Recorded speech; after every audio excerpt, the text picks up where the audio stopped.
오늘도 주님 은혜 안에서 함께 예배로 나아가겠습니다. 기도하고 시작합니다. 하나님 감사합니다.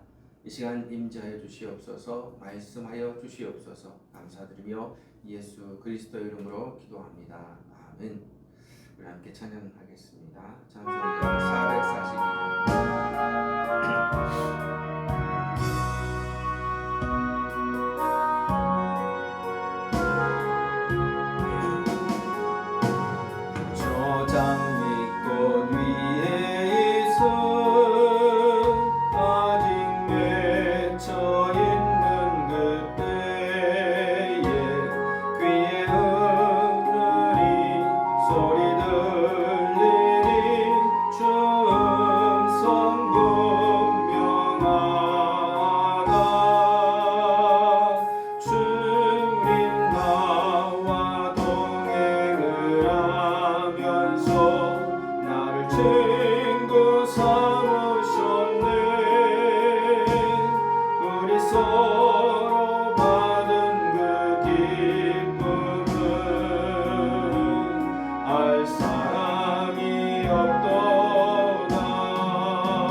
함께 보겠습니다. 사도행전 21장 27절에서 40절까지 말씀입니다.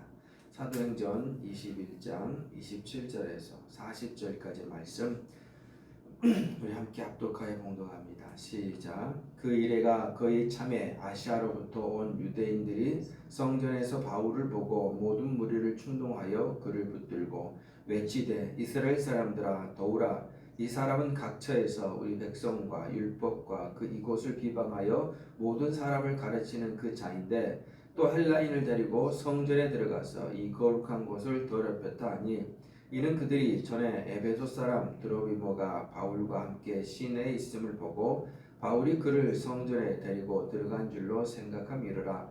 온 성이 소동하여 백성이 달려와 모여 바울을 잡아 성전 밖으로 끌고 나가니 문들이 곧 닫히더라. 그들이 그를 죽이려 할 때에 온 예루살렘이 요란하다는 소문이 군대의 천부장에게 들리매 그가 급히 군인들과 백부장들을 거느리고 달려 내려가니 그들이 천부장과 군인들을 보고 바울 치기를 그치는지라.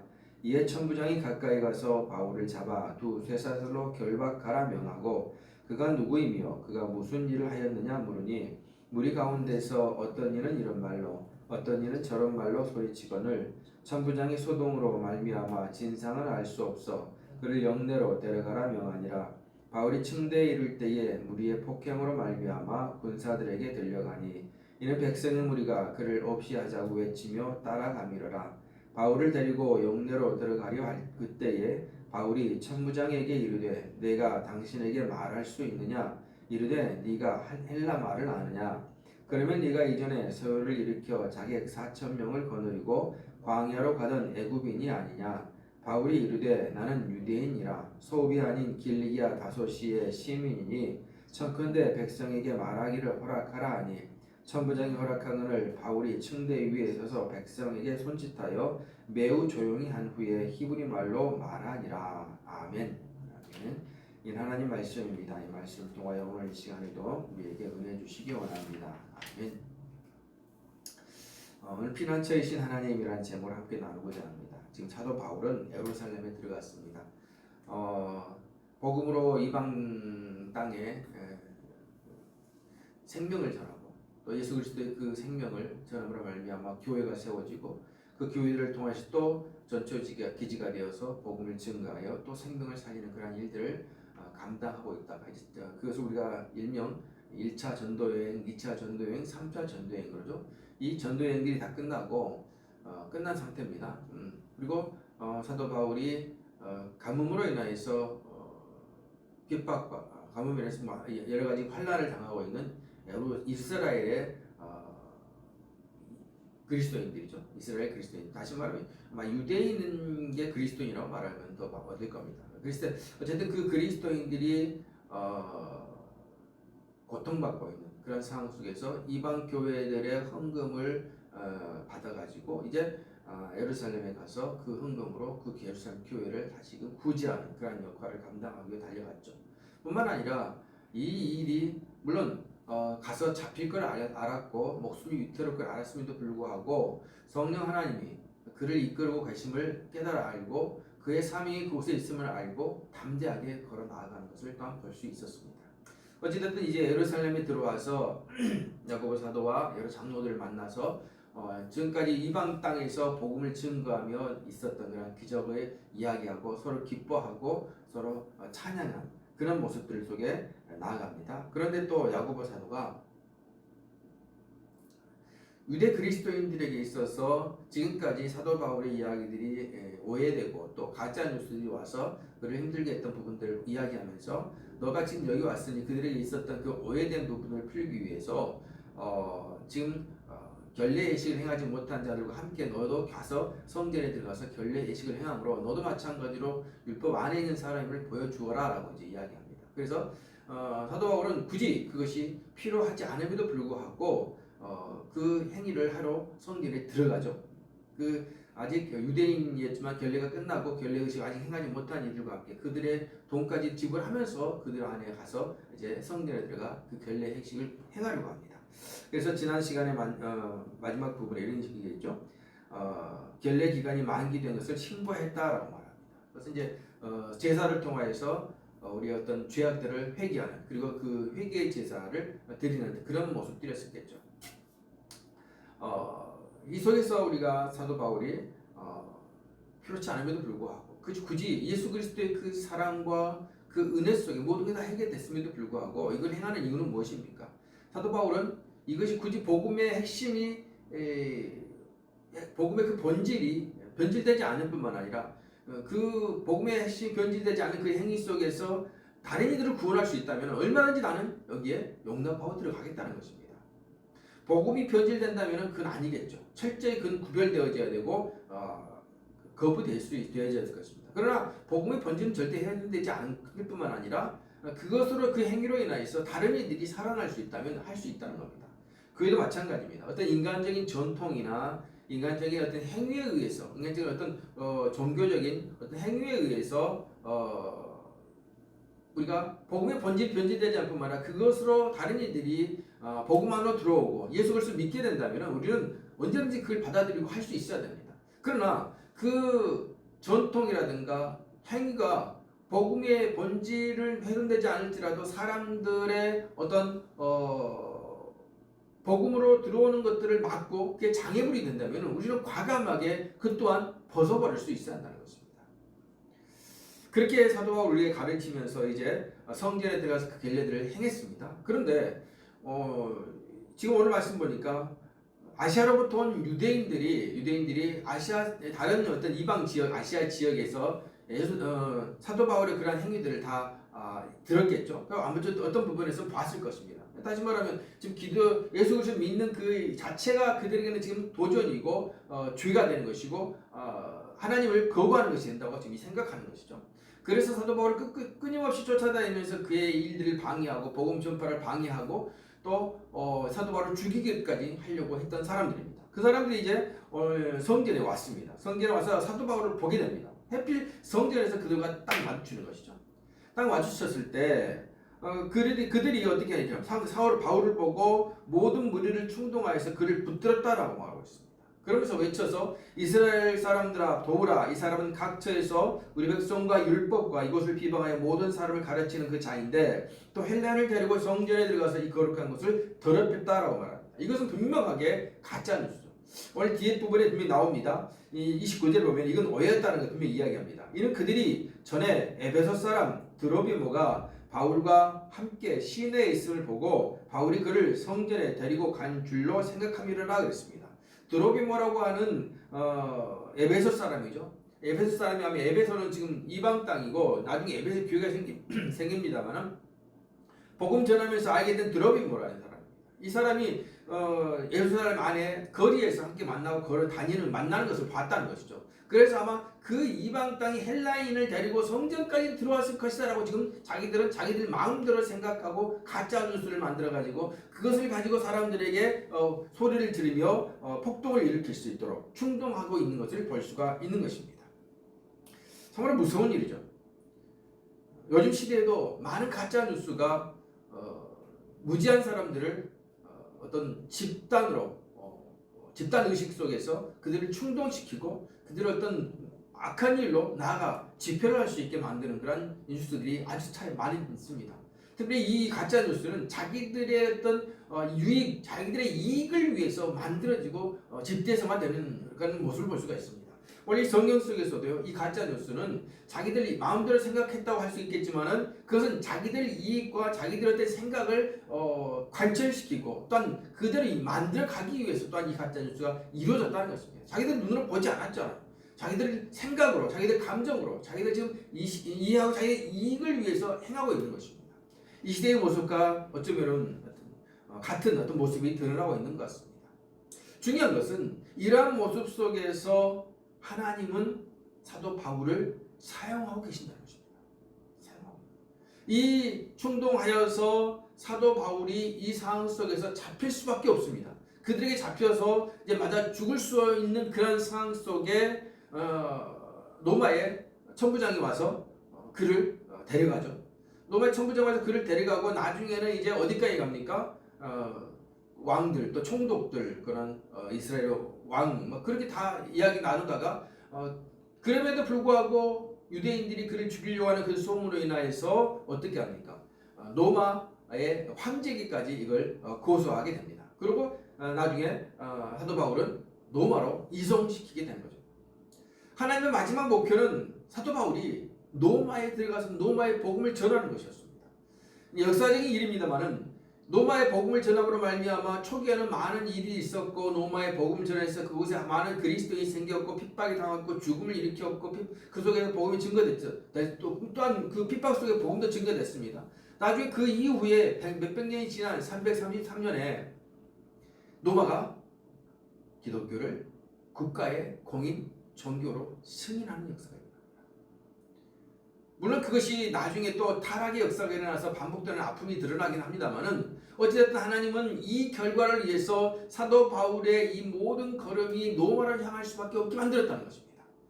로마에서 그는 가택연금 당하죠. 초기에 1차에서 연금 잡힌 것일 때는 가택연금 속에서 많은 사람들에게 많은 어떤 지배층에게 복음을 끊임없이 전합니다.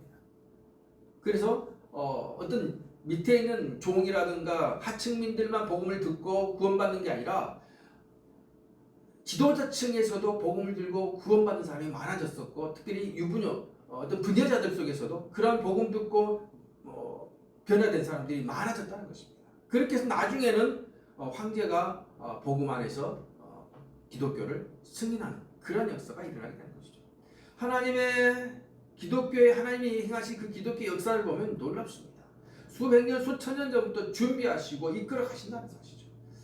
우리가 예수 그리스도가 십자가 못 박혀 돌아가시는 그 모든 사건은 이미 이 땅을 창조하실 때부터 계획하고 준비하셨다라고 또 어떤 신학자들은 이야기합니다.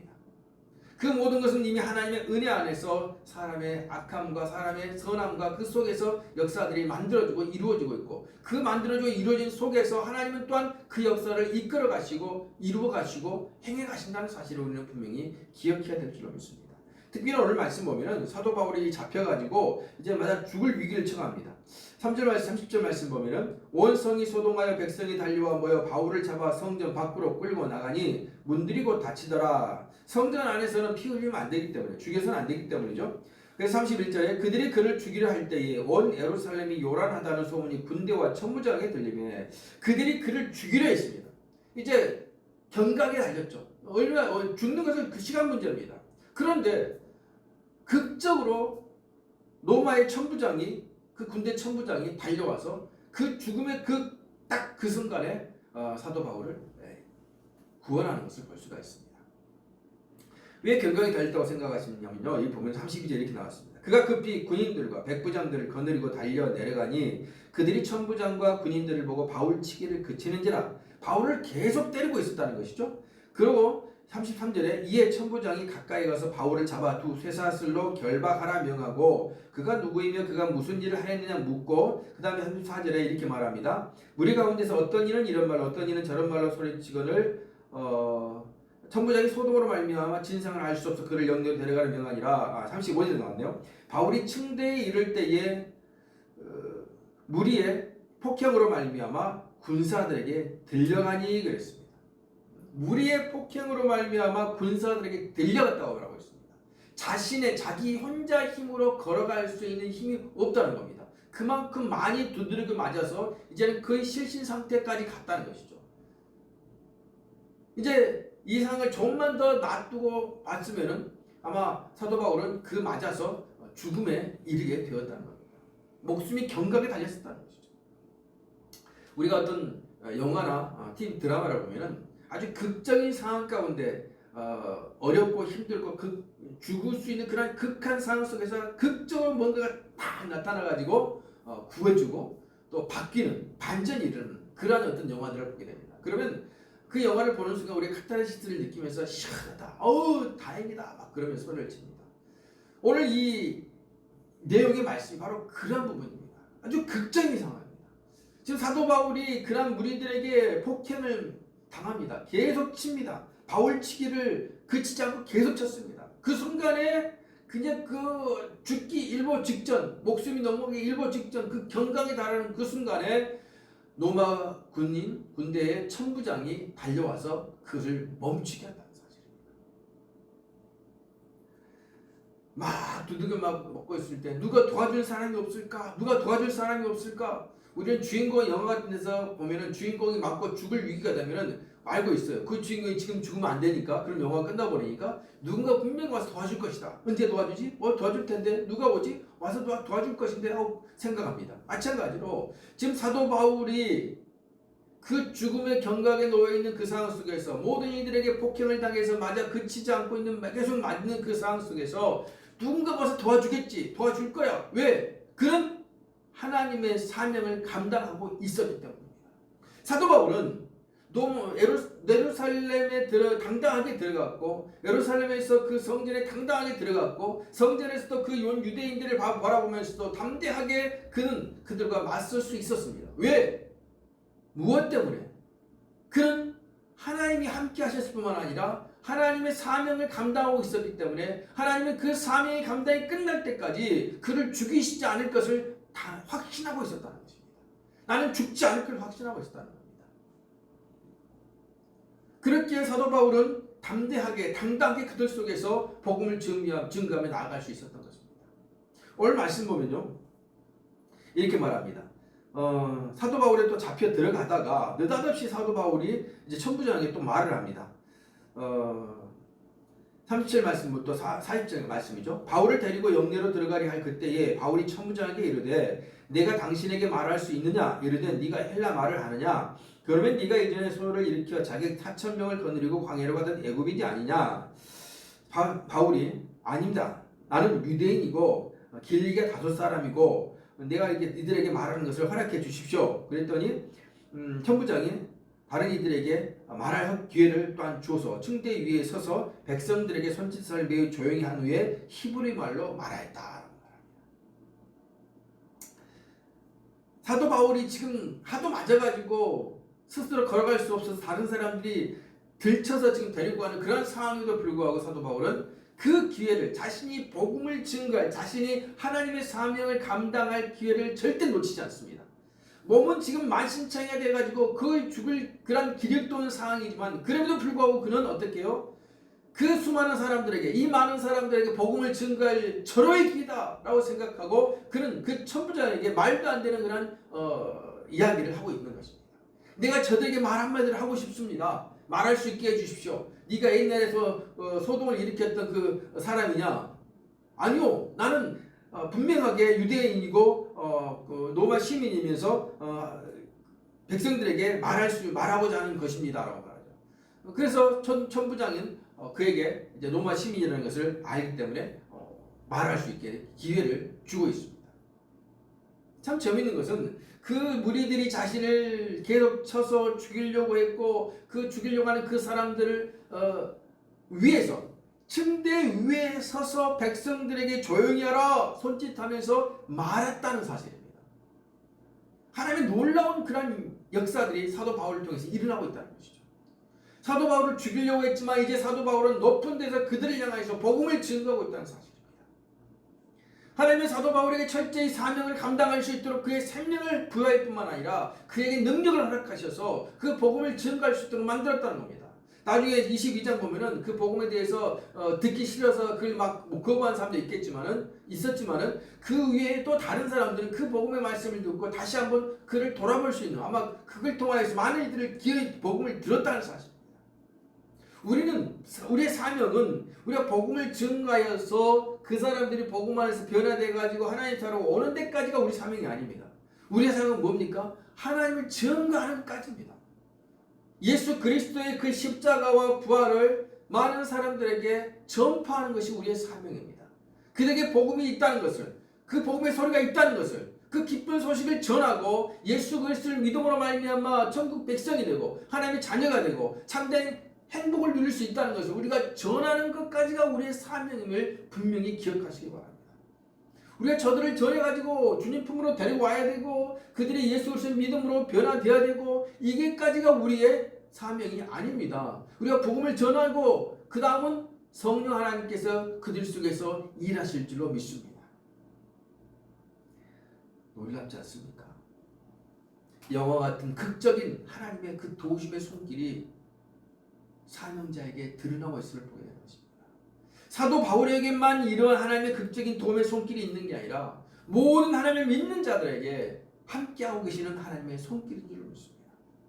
우리가 힘들고 어렵고 극한 상황에 놓여 있을지라도 하나님을 신뢰하고 하나님 나의 구원자시며 나는 하나님의 사명자로서 담대하게 하나님의 은혜의 손길 속에 있음을 기억하고 그 손길을 붙들고 나아가시기 바랍니다. 그때 주님께서는 우리의 삶 속에서 분명히 일하시고 우리의 피난처가 되시며 우리의 생명이 되시며 우리의 능력이 되셔서 그 모든 것을 우리를 구원하실 뿐만 아니라 우리가 주님의 은혜 속에서 그 사명을 감당하여 복음을 선포하며 증거하며 나아갈 수 있도록 우리를 이끄시고 인도하여 주실 줄로 믿습니다. 선하신 하나님은 우리에게 일어난 그 위기와 또한 그 악한 상황도 선함으로 바꾸어 주신 줄 믿습니다. 분명히 사도 바울은 그 자리가 죽음의 자리였습니다. 그런데 그 죽음의 자리를 하나님은 뭘로 바꾸셨습니까? 복음 전파의 자리로 바꿔 버리셨다는 것입니다. 생명을 전하는 자리로 바꿔 버리셨다는 것입니다. 여러분, 우리 그리스도인이 힘들고 어려운 상황이 놓이고 또 아픔이 있고 또 여러 가지 핍박이 있고 또 여러 환난이 다가올 때에 하나님, 도대체 하나님 믿는 자들에게 이런 왜 고난이 옵니까? 어려움이 옵니까? 아마 이렇게 기도한 적도 많으실 겁니다. 그러나 분명한 것은 하나님은 그 어려운 환난과 고난 속에서 우리와 함께 하시고 그것을 이겨내게 하시고 그걸 넘어서서 하나님의 그 복된 삶으로 나아갈 수 있도록 우리를 이끌어 가신다는 사실을 분명히 기억하십시오. 우리가 예수 그리스도를 믿는다고 해서 다른 믿지 않는 사람들과 다르게 어떤 구별된다고 해서 환난이 나오지 않고 어려움이 오지 않고 어떤 핍박이 오지 않고 아픔이 오지 않는다는 그런 잘못된 생각들을 버리시기 바랍니다. 이것 또한 우리 가짜 뉴스입니다. 아닙니다. 그렇지 않습니다. 우리는 육신 가진 사람이기 때문에 다른 어떤 사람들이나 믿지 않는 다른 어떤 사람들이나 동일하게 똑같이 어떤 자연 법칙 또 하나님 그 은혜의 법칙 속에서 똑같이 동일하게 핍박도 받고 아픔도 겪고 또 환난도 겪을 수 있습니다. 중요한 것은 다른 믿지 않는 사람들은 하나님의 손길, 하나님 은혜의 손길, 피난처의 그 손길이 함께하지 않는다는 겁니다. 우리는 그 손길이 함께함으로 말미암아 우리의 피난처가 되어주시고 우리의 힘이 되어주시고 우리의 능력이 되어주신 하나님의 손길을 통하여서 일어서게 되는 것이며 그 모든 환난과 고난 속에서 이겨내게 되는 것이며 그걸 넘어서서 더욱더 큰 참된 복된 은혜의 능력의 삶으로 나아가는 힘을 갖고 갈 수 있게 된다는 겁니다. 우리 힘이 아니라 성령의 능력이고 하나님의 능력의 힘으로 하나님의 돌보심의 힘으로 가능한 줄 믿습니다. 우리의 위기 순간에 환난 속에서 하나님의 손길이 우리를 함께 하심을 기억하고 오늘 사도 바울이 겪었던 그 삶을 우리도 겪고 있음을 기억하면서 우리 또한 예수 그리스도 그 믿는 순간 사명자요 믿음을 증거해야 할 사람임을 기억하면서 이제 그 사명을 감당하는 순간 그 감당하는 그 때는 하나님이 우리를 늘 돌보시고 이끄시기를 확신하면서 담대하게 그 삶으로 나아갔으면 좋겠습니다. 우리가 사명을 버려버리는 순간 우리는 사명을 다시 그걸 찾게 하시기 위해서 또한 우리를 어려움 속에 겪게 하시기도 해요. 그걸 깨닫게 하시기 위해서. 우리가 잘 나가고 잘 되고 뭔가 막 형통하게 되면요. 내가 잘못한 것들, 내가 무엇을 해야 될 것인가를 우리 잊어먹고 삽니다.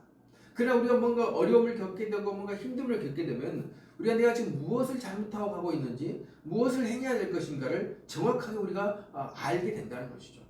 그러기에 우리에게 고난을 허락하신 줄로 믿습니다. 우리가 고난을 겪고 있고 힘든 일이 다가오고 있다면 다시 한번 하나님이 지금 나에게 무엇을 알게 하고 계시는지 나를 어떤 부분을 지금 연단시키고 계시는지 다시 한번 돌아보면서 믿음 안에서 담대하게 나아갈 수 있는 모두가 되어지기를 주의 이름으로 축복합니다. 아멘. 하나님 감사합니다. 저희들의 연약함을 고백합니다. 주여 불쌍히 여기시고 복음의 사명자로서 담대하게 그 사명을 감당할 때에 하나님이 나와 함께 하심을 믿고 바라보며 확신하며 담대하게 세상 가운데 승리하며 살아갈 수 있도록 주여 믿음의 믿음을 덧입혀 주시옵소서. 오늘 돌아가시고 함께 하심을 감사드리며 예수 그리스도 이름으로 기도합니다. 아멘. 감사합니다. 또 한 주간도 건강하게 또 멋지게 승리하시다가 주일날 기쁨으로 함께 예배할 수 있었으면 좋겠습니다. 오늘 축도하심으로 예배를 마치겠습니다. 이제는 우리 주 예수 그리스도의 한없는 은혜와 하나님 아버지의 그 크신 사랑하심과 성령님의 감동 감화 위로와 교통하심이 이제 하나님의 은혜를 바라보며 담대하게 사명자로서 그 삶을 살아내기를 원하는 우리 모든 성도들 위해 그들의 가정과 삶의 터전 위에 자녀 위에 모든 문제 위에 지금부터 영원히 함께 있어지이다. 아멘.